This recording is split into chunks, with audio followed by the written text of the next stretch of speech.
Good morning student. आज का जो टॉपिक है वो हमारा ऑपरेटिंग सिस्टम है। हम इस क्लास में ऑपरेटिंग सिस्टम के बारे में ही बात करेंगे, पढ़ेंगे। तो इसमें ऑपरेटिंग सिस्टम के हम 4 पॉइंट्स को क्लियर करेंगे। सबसे पहले इसमें हम ऑपरेटिंग सिस्टम को परिभाषा जानेंगे कि ऑपरेटिंग सिस्टम क्या है। उसके बाद हम ऑपरेटिंग सिस्टम के एग्जाम्पल को रीड करेंगे, इसके बारे में सीखेंगे। ऑपरेटिंग सिस्टम के फंक्शन और ऑपरेटिंग सिस्टम के टाइप्स। तो पहला जो पॉइंट है हमारा, व्हाट इज ऑपरेटिंग सिस्टम, कि ऑपरेटिंग सिस्टम क्या होता है। एक्चुअल में ऑपरेटिंग सिस्टम जो है एक सिस्टम सॉफ्टवेयर होता है जो कि यूज़र और हार्डवेयर के बीच में एक इंटरफेस का काम करता है। ठीक है, तो ऑपरेटिंग सिस्टम जो है कंप्यूटर को मल्टीपल सर्विस प्रोवाइड करवाता है। ठीक है, और मल्टीपल एप्लीकेशन को चलाने में कंप्यूटर की मदद करता है। तो हमें ऑपरेटिंग सिस्टम ज़रूरी क्यों है?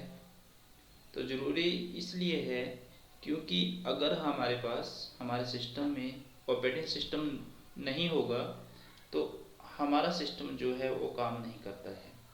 मतलब कि कंप्यूटर जो है वो काम नहीं करता है। आप कंप्यूटर के ऊपर कोई भी काम नहीं कर सकते हो।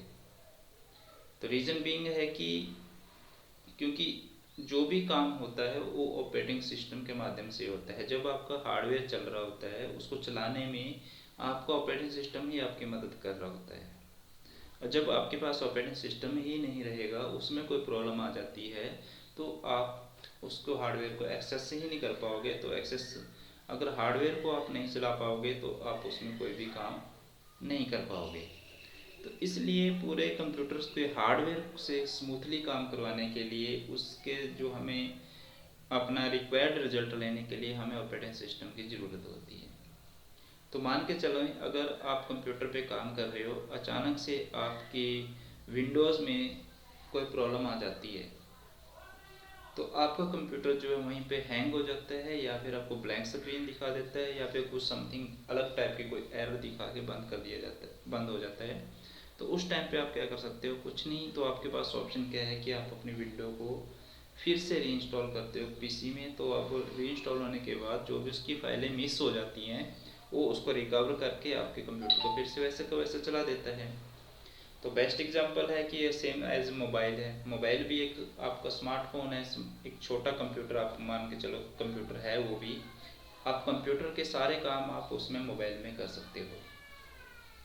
अंदर सिर्फ ये कि उसकी स्क्रीन छोटी होती है और कंप्यूटर की बड़ी होती है, लेकिन फंक्शनैलिटी आप मोबाइल में भी उतनी ही है और कंप्यूटर में भी इतनी ही है। तो अगर आपके मोबाइल से एंड्रॉयड जो ऑपरेटिंग सिस्टम कौन सा है मोबाइल में, एंड्रॉयड है, एंड्रॉयड को डिलीट कर दिया जाए तो आपका मोबाइल जो बंद हो जाता है। आप मोबाइल से कोई भी काम नहीं कर सकते, ना ही आप कॉलिंग कर सकते हो, ना ही आप एसएमएस कर सकते हो, ना ही आप पिक्चर देख सकते हो, ना गेम खेल सकते हो। दैट मीन्स कुछ भी काम आप नहीं देख उस पर मोबाइल पे नहीं कर सकते हो। ऐसा ही कंप्यूटर पे है कि कंप्यूटर पे अगर आपका ऑपरेटिंग सिस्टम नहीं होगा तो आप उस पर कोई भी काम नहीं कर सकते हैं। तो ये इसलिए हमें ऑपरेटिंग सिस्टम बहुत ज़रूरी है। तो ये हमारे सिस्टम में होगा तो हम बड़ी आसानी से उसमें काम कर पाएंगे। अगर ऑपरेटिंग सिस्टम नहीं होगा तो हम कंप्यूटर पे कोई काम नहीं कर सकते हैं, तो एक डब्बा बन के रह जाएगा। इसके अलावा आपका कंप्यूटर कुछ नहीं है। तो सेकंड, ये फर्स्ट पॉइंट हमारा क्लियर हो गया, होप सो आपको समझ आ गया होगा। दूसरा पॉइंट हम बात करते हैं एग्जाम्पल ऑफ ऑपरेटिंग सिस्टम, कि ऑपरेटिंग सिस्टम के उदाहरण क्या हैं, क्या एग्जाम्पल हैं कि ऑपरेटिंग सिस्टम करते हैं हम क्या है।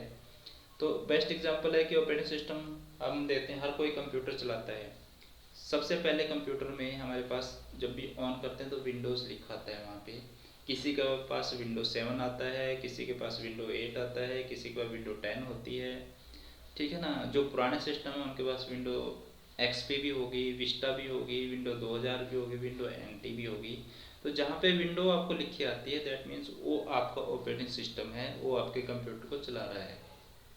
तो मैक्सिमम जो कंप्यूटर्स हैं, चाहे लैपटॉप आप यूज़ कर रहे हो, चाहे आप डेस्कटॉप यूज कर रहे हो, तो सभी के अंदर जो है वो मोस्टली ऑपरेटिंग सिस्टम विंडोज़ होता है, जो कि माइक्रोसॉफ्ट कंपनी ने इसको बनाया हुआ है। तो दूसरा मैक है।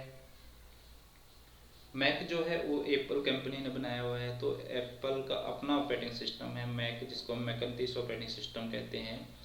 वो एप्पल कंप्यूटर पे ही चलता है।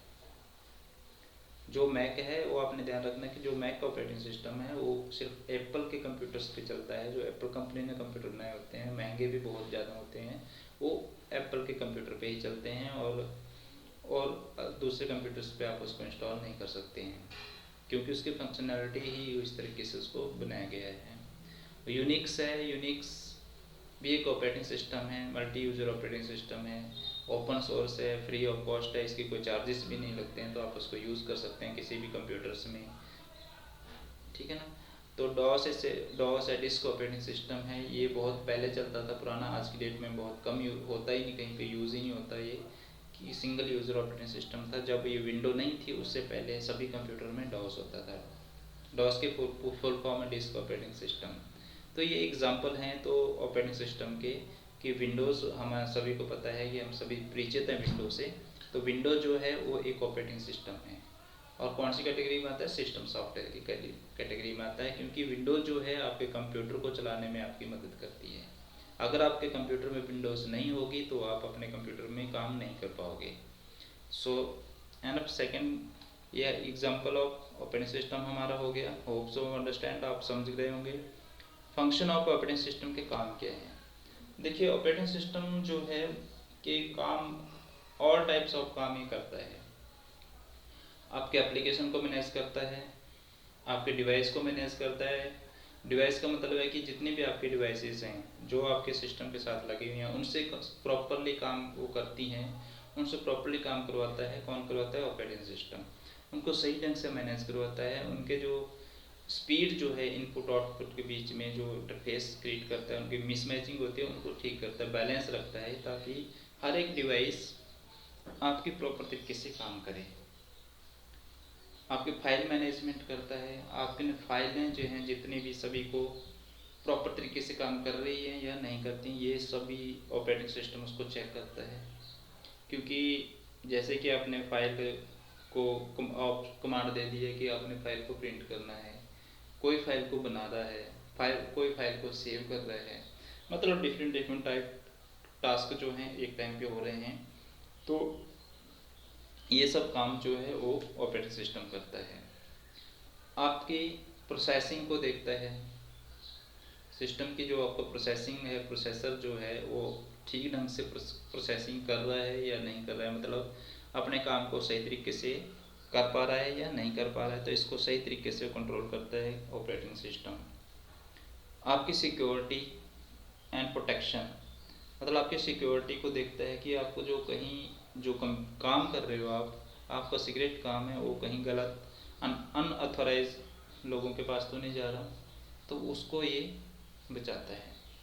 तो ये कुछ फंक्शन थे। आप पूरी डिटेल नीचे जो लिंक दिया हुआ है मैंने, आप उस लिंक को वेबसाइट पे जाके इसको पूरा डिटेल में पढ़ लेना और उसमें से नोट्स बना लेना, वो आपको मिल जाएगा वहाँ पूरा डिटेल। तो वीडियो में अगर कुछ समझ ना आए तो आप उसको बार बार सुन सकते हैं। टाइप्स ऑफ ऑपरेटिंग सिस्टम, तो जो लास्ट ऑफ पॉइंट है हमारा types of operating system. Operating system जो है हमारे पास दो प्रकार के होते हैं। सबसे पहला सिंगल यूज़र ऑपरेटिंग सिस्टम होता है और दूसरा है multi user operating system. Single user operating system का मतलब क्या होता है कि जो एक टाइम पे एक ही यूज़र उस पर काम कर सकता है, वो सिंगल यूज़र होता है। और मल्टी यूज़र का मतलब होता है कि एक ही टाइम पे आप बहुत सारे यूज़र एक ही सिस्टम को मतलब यूज़ कर सकते हैं, वो मल्टी यूज़र हो गया। तो जैसे मैंने बात की थी डॉस की, डॉस डिस्क ऑपरेटिंग सिस्टम में सिंगल यूज़र ऑपरेटिंग सिस्टम था, एक सिस्टम पे एक ही यूज़र काम कर सकता था, उसमें हम मल्टी यूज़र एक साथ काम नहीं कर सकते हैं। विंडोज़ है मल्टी यूज़र है, यूनिक्स है मल्टी यूज़र है, तो एक टाइम पे बहुत सारे लोग उस पर काम कर सकते हैं। तो ये कुछ ऑपरेटिंग सिस्टम के बारे में हमने बात की। उम्मीद करता हूँ बच्चों आपको समझ आया होगा। बाकी नेक्स्ट उसमें करेंगे।